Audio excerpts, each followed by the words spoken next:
Hello guys, Lucky here with a new video, and today I'm going to show you how to counter the Inferno Tower. It is a pretty used defense, so you will see it very more in battles. So I made this video to show you some tips for countering the Inferno Tower.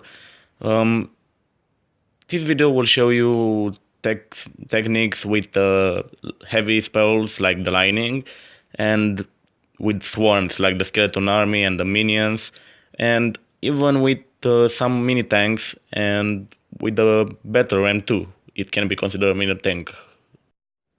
This is a rare case of the elite barbarians crossing across the Inferno Tower because it was placed pretty poorly, so you have to watch out for this too. And make sure it is very far, and the elite barbarians and even some other troops may cross and bypass the Inferno Tower.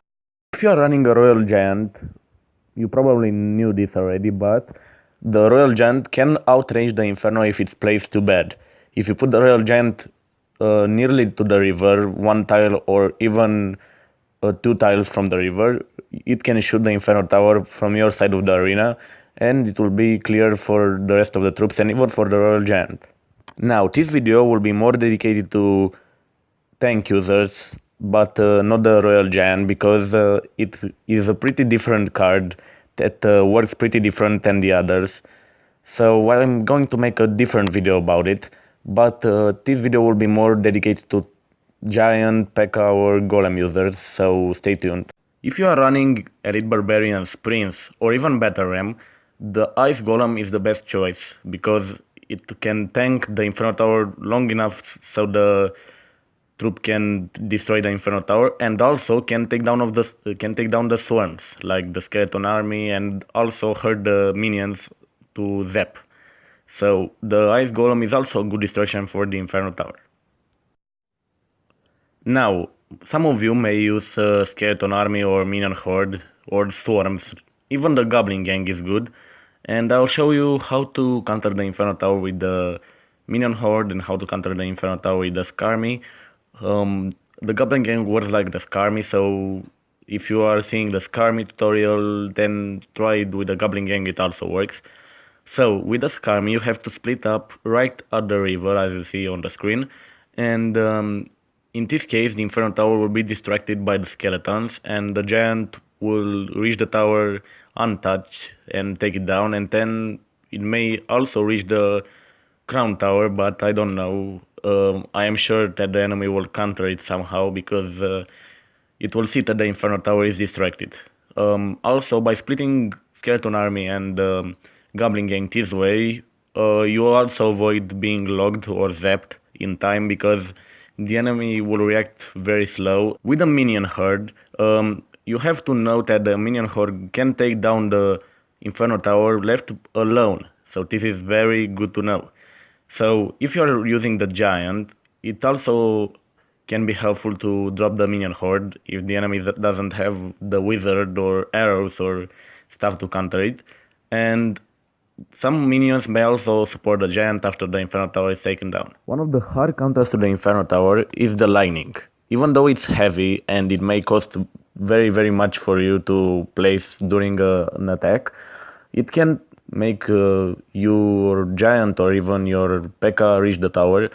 For example, look at the screen. I used the Lightning on the Giant, and it took down the Inferno Tower, and it could reach the tower.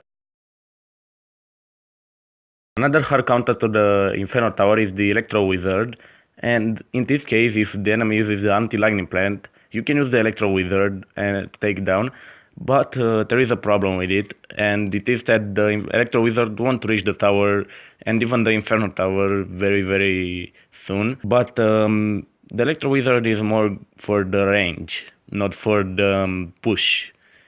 I mean, it's better on defense. On push is better if it's very well protected. Not only him and the tank, because it's so easy to distract.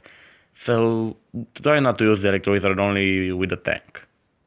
Here is a bonus tip that I noticed in a battle, and it's a bit expensive, and I don't ensure you it will always work, but if you use the Giant try to use the better RAM too, because the push will be very strong, and the better RAM will always take care of the Inferno Tower if it's not countered. But you have to keep something like a zap for the skeleton army, and if the better RAM makes to the Inferno Tower, then you all set and you will win the game entirely.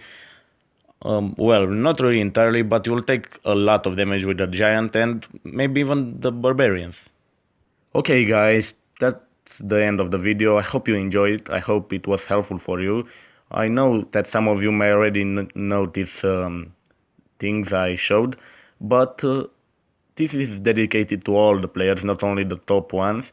And I am sure most of you who are watching this aren't top players, so it will be useful for you. And if I missed something or if I did something wrong, tell me down in the comments. Here is a fail with the zap, to call it. So yeah, it was nearly good, but I was too late with the zap. You have to wait some small time, but I was too late. And yeah, thanks for watching and goodbye.